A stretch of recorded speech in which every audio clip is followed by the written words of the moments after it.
In the last episode, Amaka the Muscular Princess finally begins her journey to the Agba evil forest to find the cure to her condition with her fiancé Dike. But on their way, they were attacked by the oshimaries, King David's private militia, who ambushed them and slaughtered all the royal guards who were with them. In anger, Amaka lost her mind and attacked these rogue warriors in rebellion. As Amaka charged toward the oshimaries with deadly force, she began beating several of the militia men to a pulp. All of the oshimaries were in awe of Amaka's brutal vigor in battle. The kind, ever-loving Amaka was gone. All that was left was a muscular giant girl with ungodly strength. So as the battle went on, the oshimaries fell one after the other. The leader of the oshimaries, Fraught, saw this and ordered his 10 strongest men who were still standing on the battlefield, beaten and battered by Amaka, to draw back and retreat as the night drew near. So they obeyed, drawing back as the 10 strongest amongst the oshimaries, including their leader Fraught, ran away, as they were terrified of Amaka's strength. When Amaka saw them running away from the battlefield, she screamed, "You cowards! You came here under false pretenses to kidnap me and hold me for ransom, lying that my father sent you. Then you slaughtered my innocent guards who were only trying to protect me from your lies. But now that you have seen that I'm not just a poor, weak, defenseless princess, you run away? Cowards!" As soon as the leader of the oshimaries, Fraught, heard this, he turned back and shouted at Amaka, "The only thing we did was slaughter your pathetic guards, and now you've slaughtered men of ours too, so we never lied to you. But if you think that this is over, then you didn't hear well about the oshimaries." Shortly after the men had retreated, Amaka became dizzy and fainted from the wounds she endured in battle. Dike immediately caught her before she fell straight to the ground, bashing her head, and then he would carry her to a safe place beside the river that demarcated their kingdom from the Agba evil forest. A few hours would pass before Amaka woke up in Dike's hands and opened her eyes, which were full of tears because of the wounds she endured in battle. And then all of a sudden she began speaking to Dike. She asked him what those men said, the oshimaries. "Be honest with me, do you think it could be true? Does my father really think I committed treason?" Dike immediately responded, "How can you even consider that thought? Of course not, those so-called oshimaries are liars. I mean, look at them. Do they even look like people that can be in any way associated with the royal family? Your father couldn't have ever associated with those savage men. More or less sent them to attack you. So don't even for a second buy into their lies," Dike said to Amaka. Amaka then responded, "But Dike, I literally killed more than 70% of their army, and yet when I challenged them when they were running away, they still repeated the same thing they said to us when they came. My father had sent them. And these are the oshimaries we are talking about, not just any random palace guard." Dike then asked in confusion, "Wait, Amaka, I don't get it. What is so special about these quote-unquote oshimaries? And why are you talking about them like they are some sort of deity? You just defeated most of their men in combat and cracked their heads. I don't get it. You are not telling me the full story, Amaka." Amaka then held Dike's face as she responded, "My love, I can't tell you the full story because I am ashamed of my past. I am ashamed of what my being born into this world has cost everyone that I have ever loved. Talk to me, my love. You know you can tell me everything," Dike said to Amaka. Amaka then began talking in a dwindling tone as she was very weak. "Dike, my love, the story I am about to tell you was the story my mom told me every night when she was alive, and I am only telling you because I love you and trust you," Amaka said. "All right, my love, I'm all ears, you can trust me," Dike responded. Then Amaka began talking. "A long time ago, when I was just a few months old, my father took me to your late grandfather Dike, the greatest chief priest of our land, because I had a problem. When my mom gave birth to me, I didn't look like other babies. My head was big and my body was stiff and hard as opposed to other babies that had normal-sized heads and soft baby-like bodies. My parents, King David and Queen Zainab, were so worried because of this, but at the time they thought I would grow out of this predicament. Unfortunately, as time passed and I grew older, I only began displaying more strange features. My arms became extremely muscular. My head became bigger and my body was stiffer and heavier than ever before, like that of a man, at just 3 years old. When my father, King David, noticed that my condition wasn't just a minor abnormality, he took me to your late grandfather Dike to help beg the gods to rid me of my disease.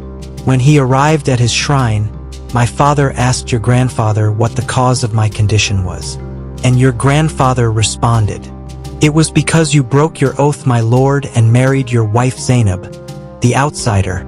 And now the gods are punishing you, not just by giving you a female child as your firstborn, but also by giving her the features of a man to mock you." My father, King David, then pleaded with Dike, "But a great one, can't anything be done to save my poor child?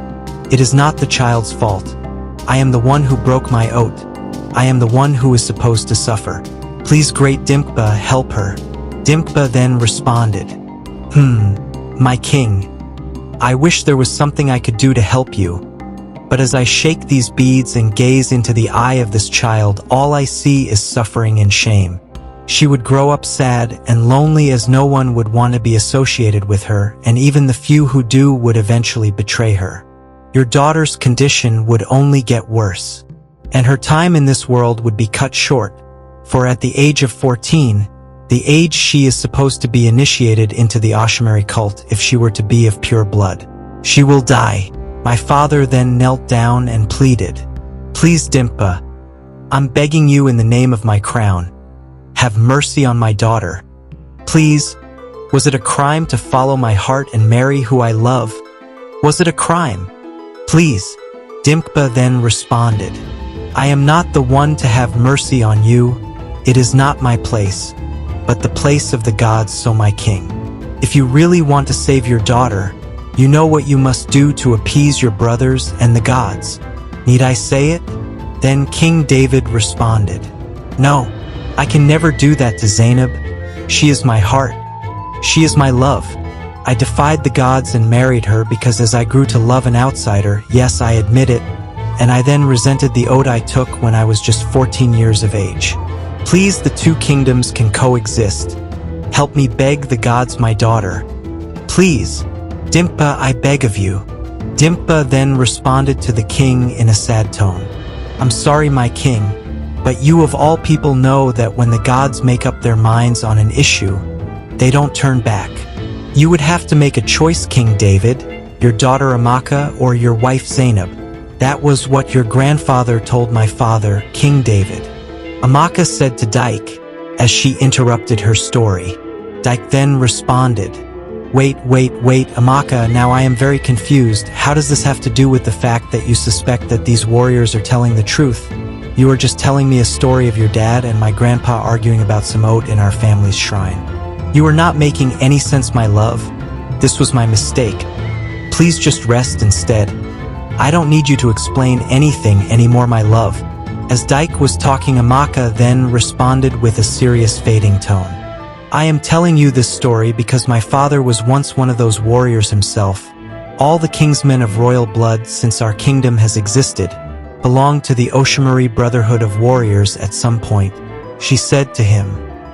So don't rush me. Allow me to explain myself fully. Dike then responded in a surprised tone. What do you mean your father was once a member of those savages? And what do you mean you were meant to belong to them? Allow me to finish my story, then you will understand everything, my love. Amaka said to Dike. Dike then responded, All right, my love. Then Amaka continued talking. You asked if truly my father King David was once amongst those warriors, and the answer is yes. And the reason why is because of the history of our land. 1,000 years ago, this our great kingdom was nothing more than a section of the great Apama Empire. The Apama Empire? Don't you mean the Apama Kingdom? Dike curiously asked.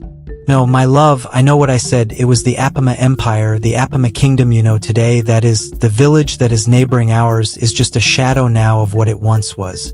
Amaka responded. Before now it was an empire, and it was an empire of witches and warriors. Warriors of the Apama Empire spent centuries slowly conquering all the kingdoms that neighbored them and became a great nation. an empire, so to say. During this time, our kingdom's riches were stolen. Our women married off to pure-blooded Apamas, and our people were greatly discriminated against and heavily taxed once we became slave segments of the nation. It was a time of great sadness and teeth gnashing for our people. But our people more than ever had faith that one day we would be free of the tyranny of the Apamas, and they were as proud and noble as ever. So they began sorting a way to defeat their oppressors. They searched long and hard, and finally, they found a way. You see, the major problem with our people was that they never had a realistic way of defeating the Apamas in combat. Because the Apama people were warriors who possessed unnatural strength fueled by witchcraft, so anyone who took them in combat was instantly defeated. Our people knew this, so they went to acquire power of their own. Every night, all the men of our section would gather around, in front of our village square, and cry to the gods, begging for strength in battle. Some groups amongst the men who cried got false revelations that they had gotten the strength required to defeat the Apamas. So those ones would go ahead and form private resistance groups that challenged the leadership of the Apama warriors in our land. Those resistances were all slaughtered in mere minutes when they attacked the Apama warriors. Immediately Dike now interrupted Amaka, asking, "But why? You said our tribesmen prayed to the gods and got a revelation of strength. So why were they defeated by the Apama warriors in combat yet again? And what do you mean the revelation was false? It makes no sense to me." Amaka then responded, "You are right, my love. They weren't supposed to be defeated, but they underestimated the cunningness of the Apamas. Like I said before, the Apama warriors weren't just ordinary warriors. They were a clan of very powerful witches. Now, during that time when men of our tribe were crying to the gods at night for power, the king of the Apamas, King Mobu, decided to teach his rebellious subjects a lesson. So he sent a group of his most powerful witch warriors.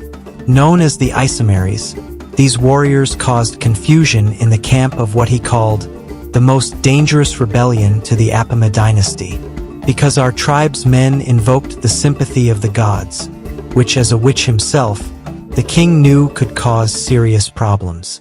So his elite army of witches, the oshimaries, went ahead to carry out their king's orders. That night, when some of our tribesmen thought that they got a revelation from the gods, it was actually an illusion induced by a spell that clouded the minds of a few of our tribesmen, deceiving them so that they would be lured into battle and slaughtered. It was brutal, and it was the first time that the warriors of our tribe understood the sophistication of their lords, the Apamas, their king Mobu, and their deadly oshimaries witch warriors. Dike then interrupted Amaka with a loud tone. Wait. Oshimary warriors? That sounds just like what you called those guys that attacked us. What did you call them again? Right, the Oshimary warriors. What's up with that? Dike asked curiously. Amaka then responded, "You are right again, my love, the two names are connected. But please let me finish my story so that you'll understand everything well." Alright, sweetheart, go ahead," Dike responded. So Amaka continued. Now, after that show of strength by King Mobu, our tribesmen became discouraged and almost lost hope of ever escaping the hands of their oppressors.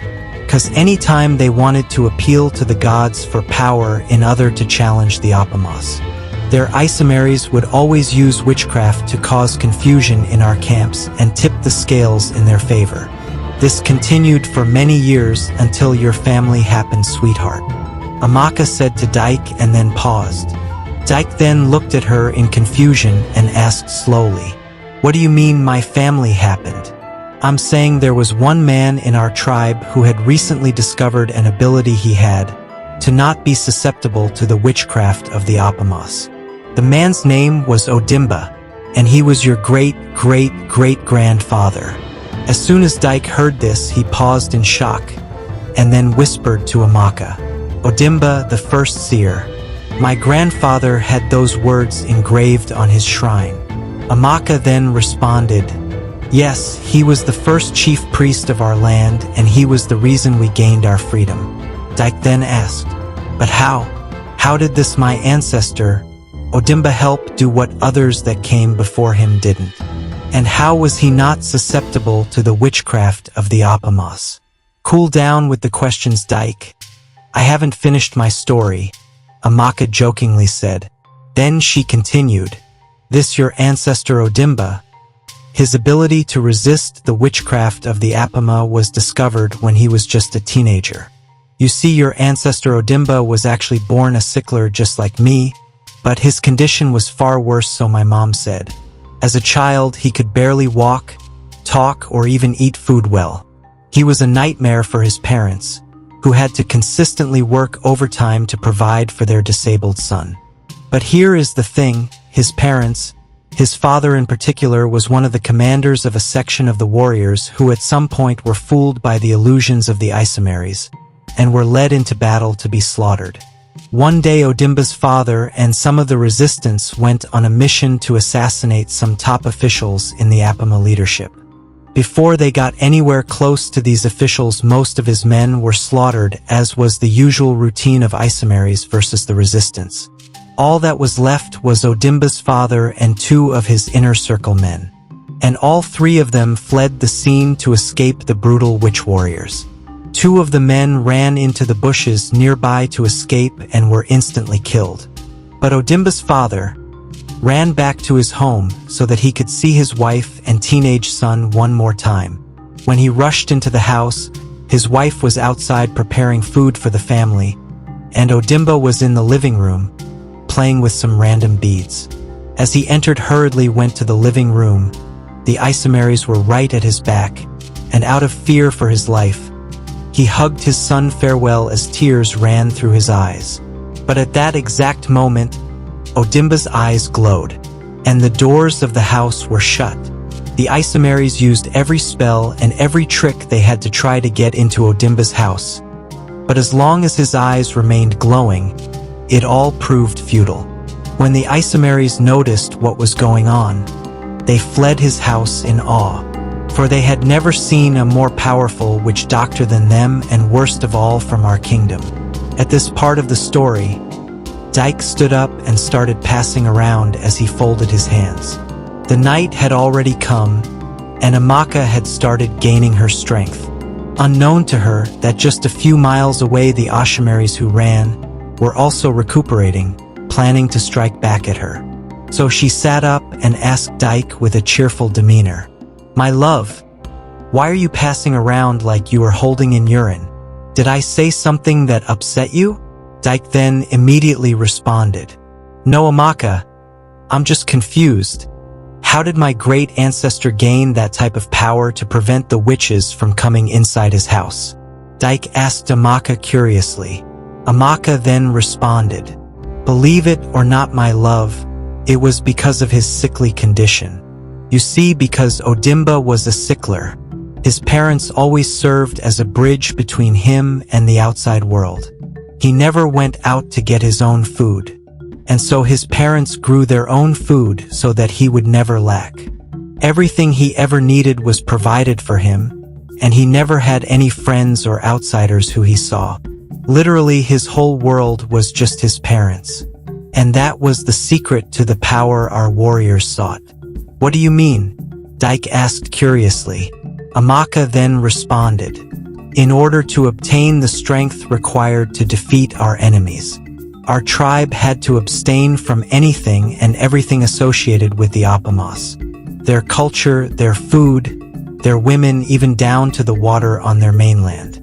There had to be absolute concentration for any man who sought the strength of our gods to defeat their enemies. This was what our warriors lacked. And your great ancestor was the key to discovering it, because he unknowingly was consecrated to the gods by his parents by abstaining from all outside things. After that day, he defeated the oshimaries warriors that came to attack his dad, by preventing them from coming into the house.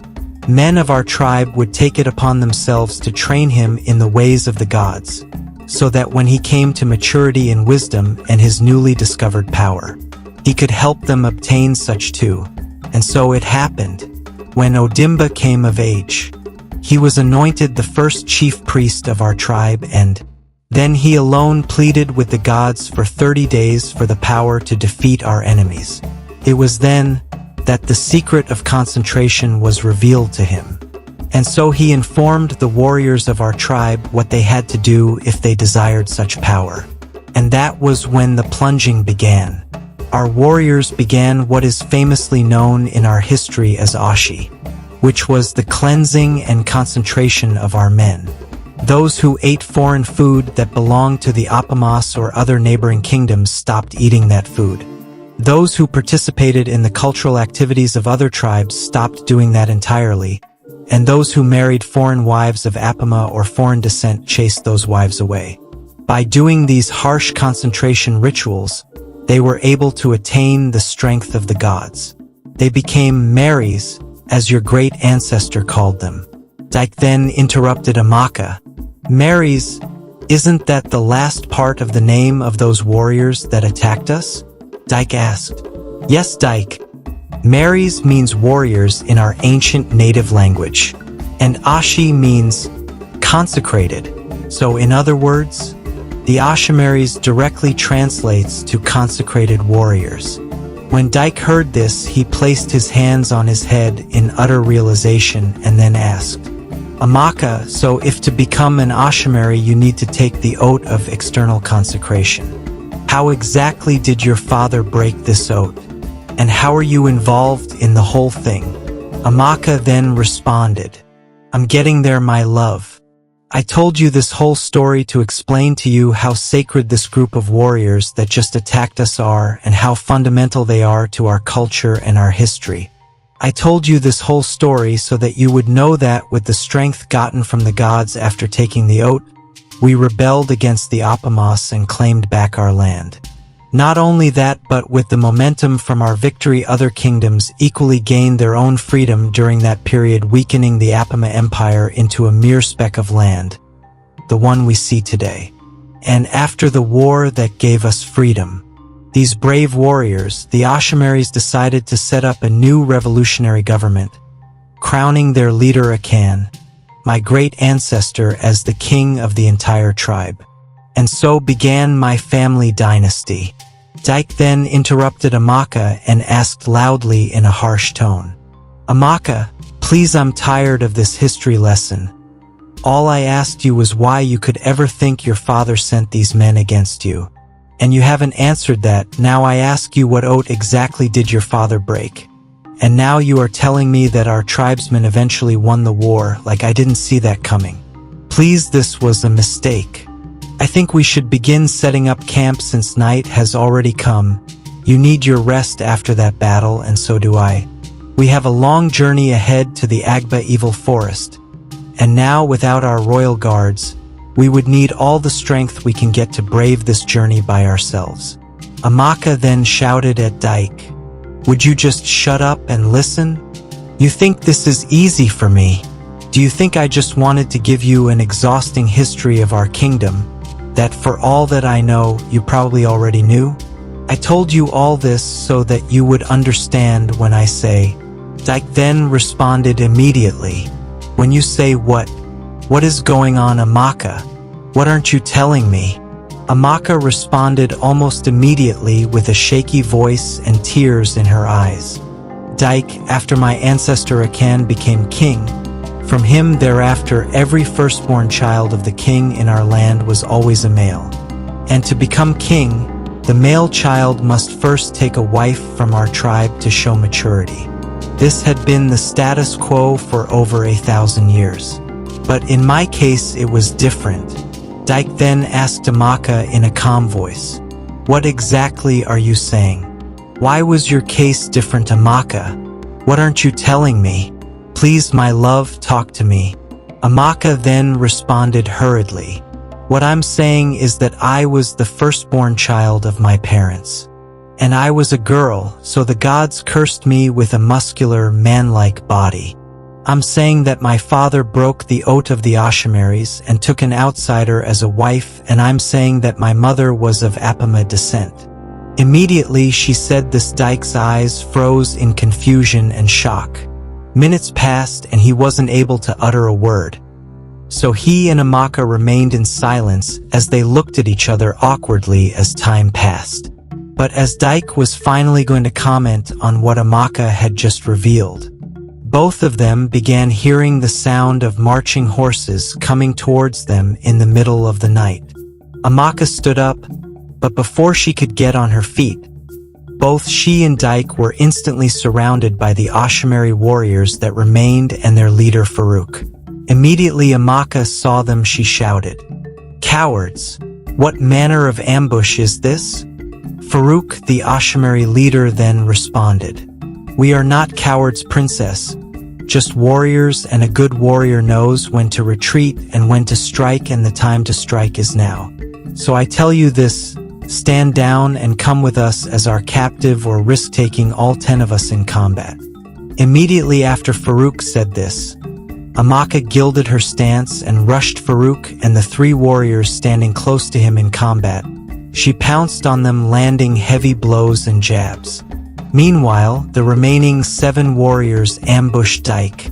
Dike was able to stun 2 of them by shooting them with his gun, but eventually, they got the better of him and struck him down, piercing his sides with their swords and shooting his left leg. Dike was completely paralyzed. And at the same moment Amaka had gotten the better of Farouk and his 3 warriors. The 3 warriors that were with him were defeated and on the ground, while Amaka was directly on top of Farouk's body. As she pressed his neck, "Why are you doing this? What is your goal? Did my father really send you?"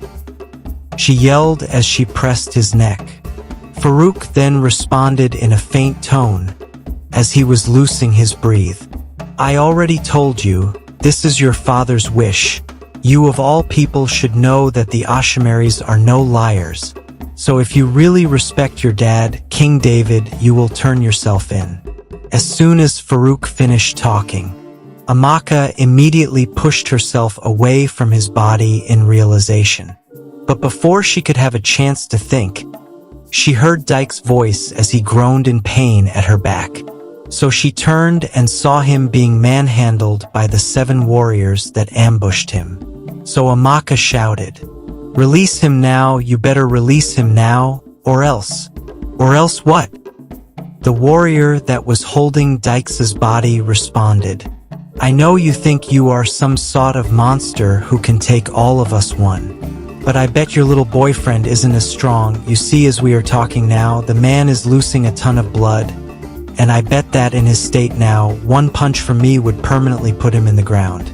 So if you want your little boyfriend to see tomorrow's sunlight, you should surrender now and let us take you as our prisoner back to your father, or else."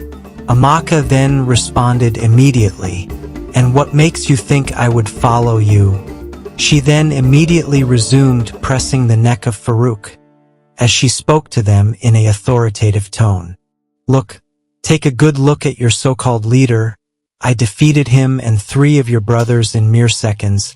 That just goes to show you the height of my power. Now I would make a one-time offer to you. I'll let Farouk go, and then you hand me Dike, and the oshimaries would live to fight another day. Or you take what is behind door number 2, you lay another finger on Dike, and I kill all of you and end the brotherhood here and now. So what is it gonna be?" Amaka asked fiercely. The warrior holding Dike's nearly unconscious body began laughing, and then responded in a condescending voice.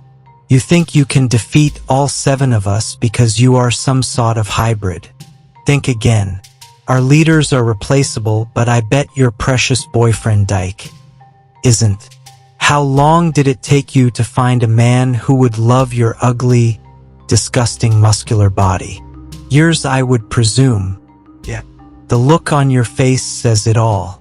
There is no way you are letting him die over some gamble.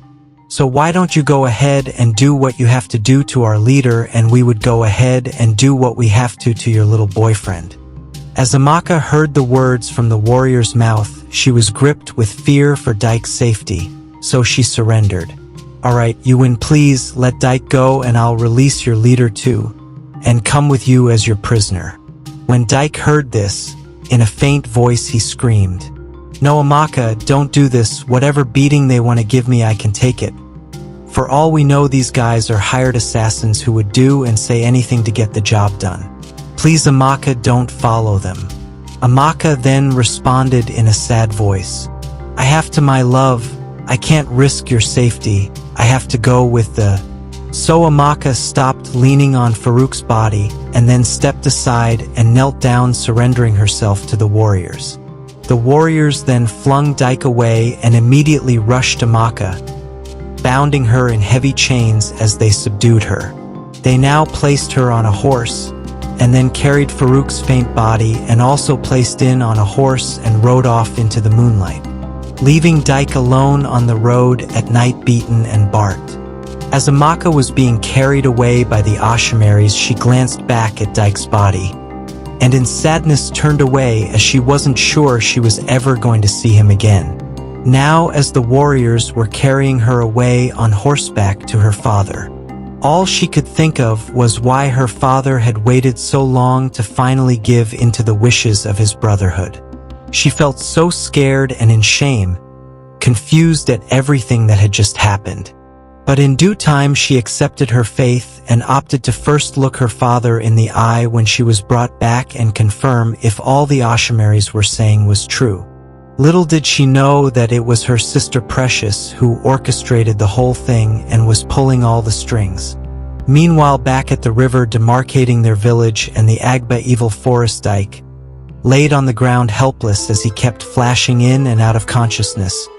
All he could think, smell, and feel was rage, confusion, and heartbreak. Amaka had just dropped a huge ball on him about her family's origins and the origin of their kingdom. And now the same warriors from her story, the ones her father was allegedly part of, had just kidnapped Amaka and almost killed him. Dike was in utter depression. He didn't know what was going on anymore. So he refused to stand up from the ground and instead stayed there beside the river, sobbing and mourning Amaka all through the night. But eventually morning would come, and Dike would wake up in agonizing pain from all the injuries he obtained in battle the previous day. He would start making loud cries as he couldn't get his body up, cause the injuries had started fusing and realizing puss. His crying went on for several minutes until he heard a loud shout coming from someone at the other side of the river. The person shouted, "Who is that? Who is making that loud noise this early morning? You are really scaring me, please. Are you in the right state of mind? I hope you are not mentally ill," the person said. Dike then responded immediately, "Please help me. I'm not mentally ill. I am just severely injured. Please, no one I know is around to help me because no one usually comes anywhere near this river." Then the person replied, "Okay, but where are you in the first place? I can't even see you. All I can hear is your voice." Dike then noticed that the person's voice sounded very feminine, like that of a young maiden, so he asked, "Wait, are you a lady strange?" The person then replied, "Yes, I am. What does that matter?" She asked, "Nothing." Dike immediately replied, "I was just curious since your voice sounded very feminine. You asked where I was. Well, wherever you are, just take your right and follow the sound of my voice. Then when you reach the biggest tree you can find, stop and check the back." Dike yelled, "Okay," the lady responded, and followed Dike's instructions precisely. And when she reached the tree, she saw Dike, beaten and bruised beyond what she had imagined. Immediately Dike saw her. He noticed how beautiful she was, but because he was still a bit noxious from all the blows he took to his head, he mistook the lady for Amaka, and then exclaimed, "My love, Amaka, you came back to me?" Then the lady replied, "No. Oh, I'm not Amaka. My name is Elizabeth." As Dike heard what she said, he began drifting into unconsciousness as the words Elizabeth, Elizabeth, Elizabeth echoed in his mind as he went unconscious. As this was happening far back at the royal palace, that very morning Amaka was brought in chains. The oshimaries dragged her through the palace courts like a cow waiting to be slaughtered, and then took her to the royal chambers inside the place, where she stood up to face her father, King David, in chains. Then Amaka raised her head and started talking. "Father, what is going on? The oshimaries ambushed me and Dike and slaughtered dozens of your palace guards, and they did it in your name, saying that you were the one who sanctioned it. Father, please tell me this means that they are liars, and punish them for this great crime." "Shut up!" King David yelled, "Not another word, you treacherous beast." Amaka then responded, "Father, how can you speak to me like that? What's going on? Please don't tell me this was all true. Please, is it because I didn't say goodbye to you before I left? Why the sudden change in your character?" Amaka said in a sobbing voice. King David then replied to Amaka fiercely, "Would you keep quiet, child? After everything I did for you, you still choose to betray me, after I was ousted from my clan, after what happened to your mother, and most especially, after I spent the better time of 2 decades waiting on you to get married, because no man would dare touch your beastly body with a 10-foot pool." Amaka then responded, "Daddy, why are you talking like this? Please, it's me, Amaka. Have you forgotten yourself?" King David then responded, "No, child, I haven't. I just remembered what your being born has put me through, and now you dare try to bite the hand that fed you. Daddy, what are you going on about? I never tried to betray you. Where did you hear that from?" Amaka said with a pleading demeanor. King David then shouted, "Liar! Would you say that you and that bastard hunter didn't connive to go to the Agba evil forest and wish death on me so that you could steal my throne? What? How? Who told you those lies?" Amaka asked desperately. King David then responded, "If what you mean is who exactly alerted me of your dubious plans, then I have your junior sister Precious to thank. Because you see, unlike you, she has shown me true loyalty." As King David was still talking, Precious walked into the room majestically as she had an evil smile on her face.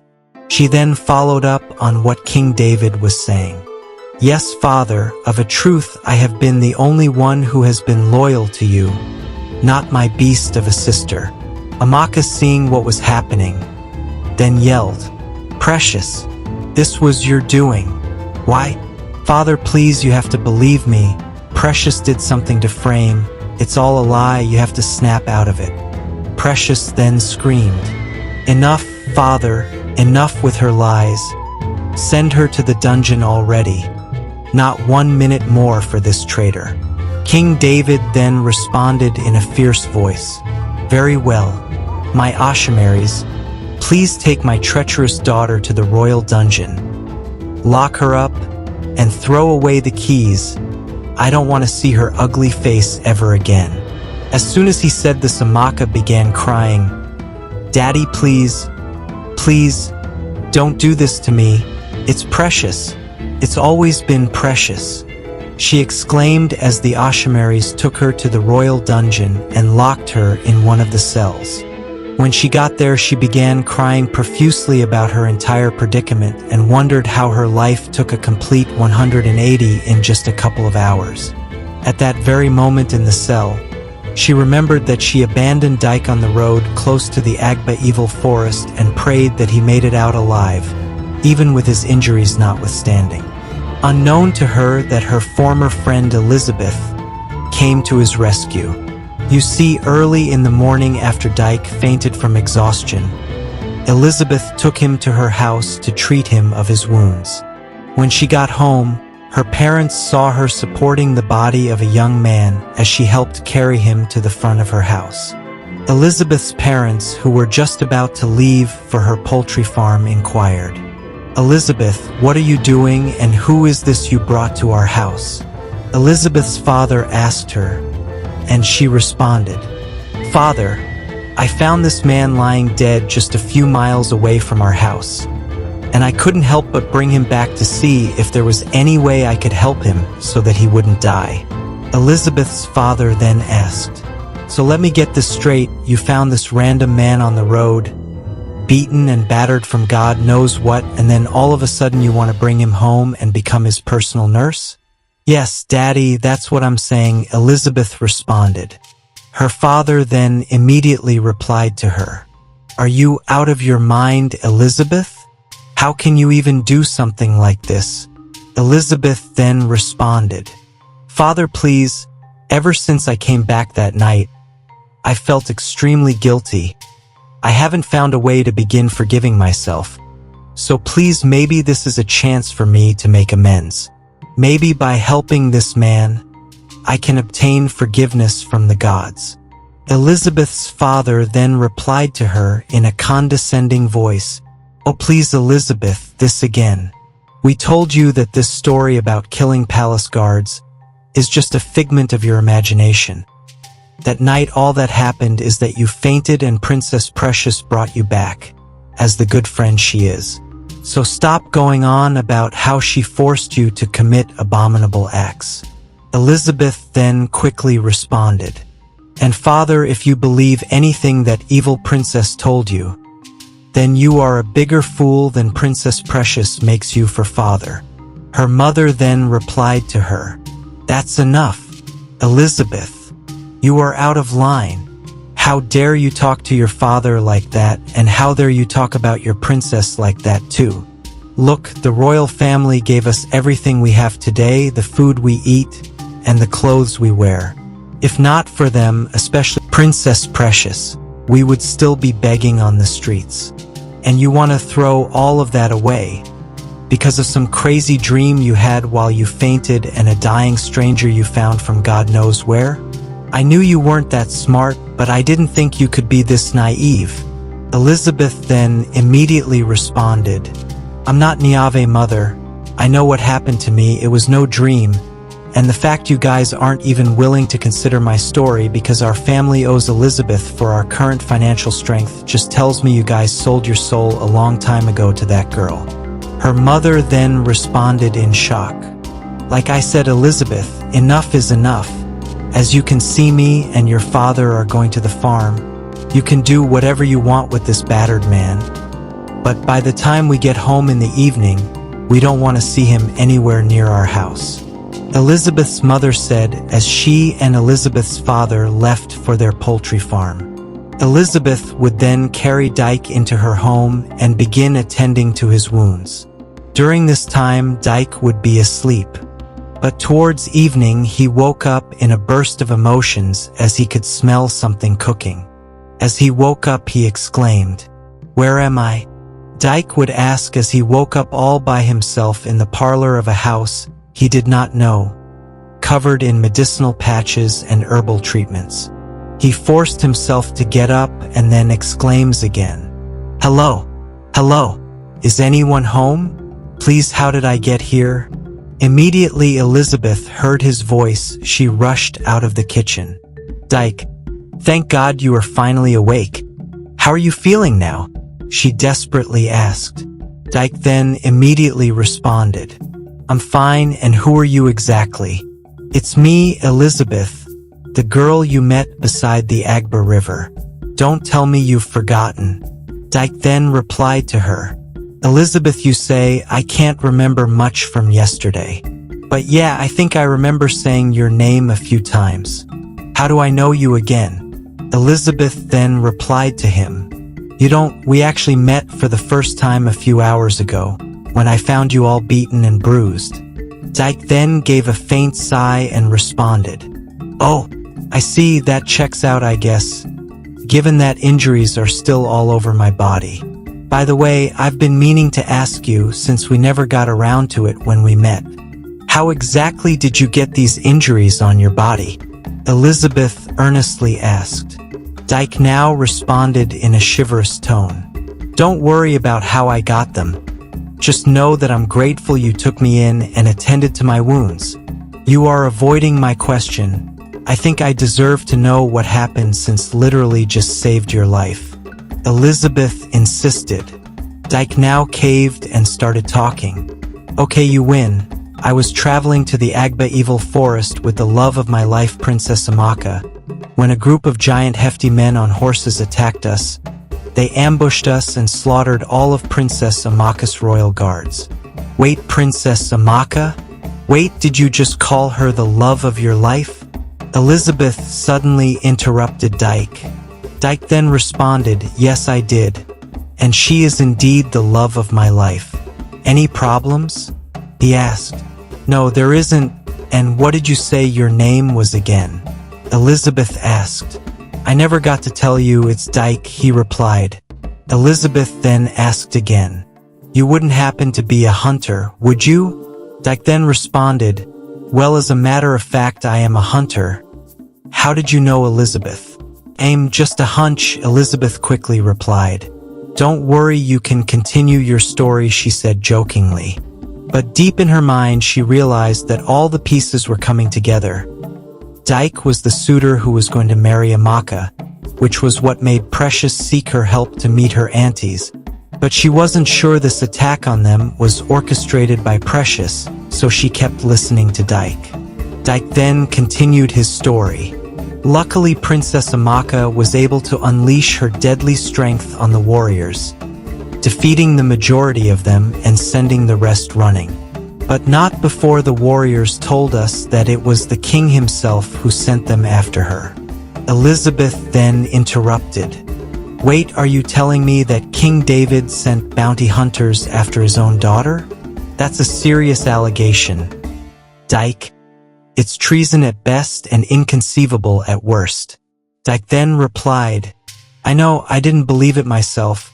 But then Amaka started believing what they said and then started telling me a long story of our kingdom's history. And now I don't know.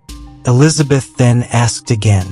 Dike, are you sure that the bounty hunters that came after you and Princess Amaka said for a fact that they were acting in accordance with the king's orders?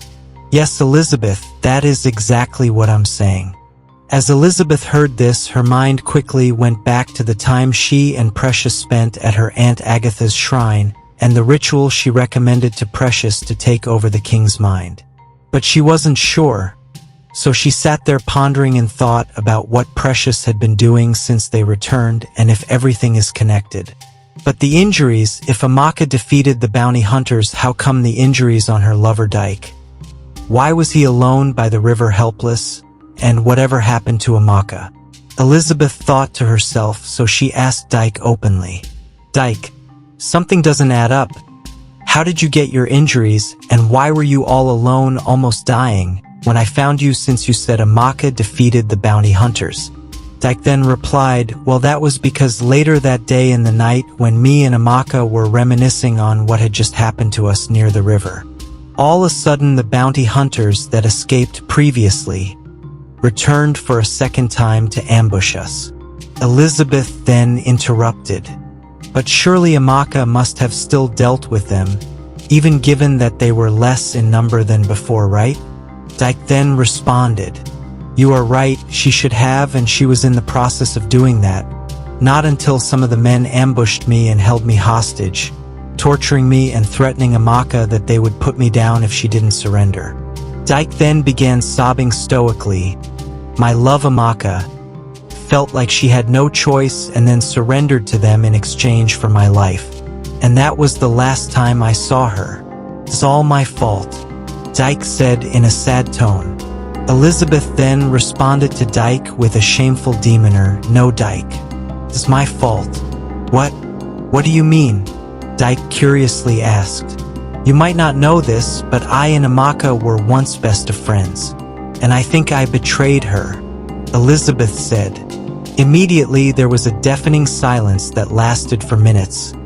Elizabeth looked at Dike's face in shame as he was processing what she said, and a giant frown filled his face. After some minutes passed, Dike turned to Elizabeth and asked slowly, What do you mean you betrayed her?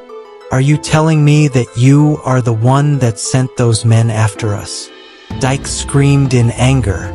Elizabeth, immediately responded, "No, that's not what exactly happened, but I might have had a hand in it. You see, a few days ago, precious Amaka's sister came to me to help her take down her sister because she was about to get married to you and inherit the throne. Something that Precious always wanted." Dike then interrupted. Wait, Precious, Amaka's sister. No wonder she didn't give me the time of day when I visited the royal palace. So she has always been jealous of her sister. No wonder, he said. Elizabeth then replied to him, "Yes, you are spot on. It's a long story, but I ended up helping her contact a powerful witch, and I think that has something to do with why the king sent those bounty hunters against her." "So you believe that King David actually sent those men against her too?" Dike asked intensely. "Yes, I do," Elizabeth responded. "The reason I think so is because Precious had the witch grant her the power to sway the king's mind in any way she sees fit. And I think this attack on Amaka was her first testing of the power." Dike then asked, "Why are you telling me this? I mean, Precious came to you because you share a fellow hatred for Amaka as her, so why?" Elizabeth then responded in a sad voice, "Because even if Precious was the one who wanted to bring down Amaka, I was the one who gave her the idea of manipulating the king's mind as a means. And because I even agreed to help her take her to the witch in the first place, 3 innocent guards lost their lives to pave our way. And I haven't gotten a minute of sleep since that day." Dike then responded to Elizabeth, "This is all good and fine, and I appreciate you coming clean to me, but all this doesn't change the fact that Amaka is still being held captive by the king in God knows where, and we don't have a way to save her." "You are right, it doesn't. But I think I know what can be done to save Amaka," Elizabeth replied Dike and then asked, "Have you heard about the Agba evil forest?" She then asked. Dike then replied, "Yes, of course, that's exactly where I and Princess Amaka were headed to find a cure for her big muscular stature. There is a shrine there that has the power to grant any wish." "Wait, that genius, so you plan that we go there and make a wish to break the king's enchantment by Precious?" Elizabeth then responded, "Yes, exactly. But we have to act fast before the king unknowingly does something to Amaka that he will regret." "Okay," Dike said as he got up and began warming up his body to leave. As the night had come, and then all of a sudden Elizabeth's parents returned and her father then shouted at her, "Elizabeth, so you haven't gotten rid of this man? You kept him here till the evening, going against our instructions." "Dad, I couldn't send him away before he finished recovering. Please, if only you cared about other people the way you cared about the royal family and Princess Precious, Dad." Elizabeth replied to her father, "How dare you speak to me in that manner, Elizabeth? Have you gone mad? Have you gone colomental?" Dike then interrupted her father, "Please, sir, forgive her. I'm sorry I stayed this long. I'll be on my way now." Dike then walked out of their presence about to head back to his house. Elizabeth then stopped him. "Dike, wait," she said. "Let me join you so that we can both plan how we can stop this madness on the way." So she then left with him. Her parents tried to call her back, but she refused to heed their call. So they left. The following day, Elizabeth's parents became worried about her whereabouts. So they headed to the royal palace to ask Precious about her whereabouts. When they arrived at the palace gates, they were escorted into the palace, and Precious was alerted of their presence. So she went to see them. "What are you doing here, noble parents of my friend Elizabeth?" Elizabeth's father then replied, "It's about your friend Princess." "What about her?" Precious asked. "She ran away with a wounded man yesterday night, and since then we haven't seen her." "A wounded man, you say? Can you give a more detailed description of this man?" Precious suspiciously asked. "Yes, my princess. It was a young handsome man who was adorned in hunter attire, and he had injuries all around his body like he just came back from a battle. Elizabeth's father replied. Precious then paused in shock as her suspicions were almost validated. She then asked one final question. And where exactly did Elizabeth find this wounded man? By the river demarcating our kingdom from the Agba evil forest, my liege. Elizabeth's father replied her. As soon as Precious heard this, she immediately verified that the man in question was Dike and Elizabeth was with him. This could be a threat to her newfound power, she thought, so she dismissed Elizabeth's parents, promising that she would find their daughter. Later that night, she sent servants to call Farouk, the leader of the oshimaries, to meet with him. When he arrived, they both strolled outside the palace and stopped by a nearby tree. This was when Farouk immediately rushed and swept Precious off her feet, kissing her passionately. Farouk then began talking. Precious, my love, I'm so glad you called me this night so that we spend some quality time alone. So what do you have planned? Precious then pushed Farouk away from her body, shouting, You said you love me, yet you didn't do what I asked. Precious said. Farouk then replied, What are you talking about, my love? I have done everything you have asked of me so far. Precious then responded, Then why did you not kill the bastard hunter that was with my sister when you ambushed them? Ah, my love. Keeping him alive was the only way we saw to force Amaka, your sister, to stand down and surrender herself to us as our captive. But now Amaka is imprisoned. We can go after that hunter and ensure your future as our next king with me by your side as your husband. Farouk said, Very well, tomorrow is the day you will put your sword where your mouth is, but I will follow you so that you won't mess it up again. Ready your oshimaries, for tomorrow we hunt the hunter. Thank you for watching this story. I am grateful for all who waited for part 3. Takes a lot of time to make these videos, but we are almost at the end of this beautiful story. The Big Muscular Princess is a 5-part story. You have seen the first 3 parts, remaining the last 2, and it will come to an end. If you would like me to make a part 4 and continue this saga, comment part 3 in the comments and share this video with your friends and family. Also, like and subscribe to the channel so that you'll be the first to be notified when I drop a new video. Here are the first 2 parts in case you haven't seen them or want to rewatch them. Thanks again for watching and have a lovely day.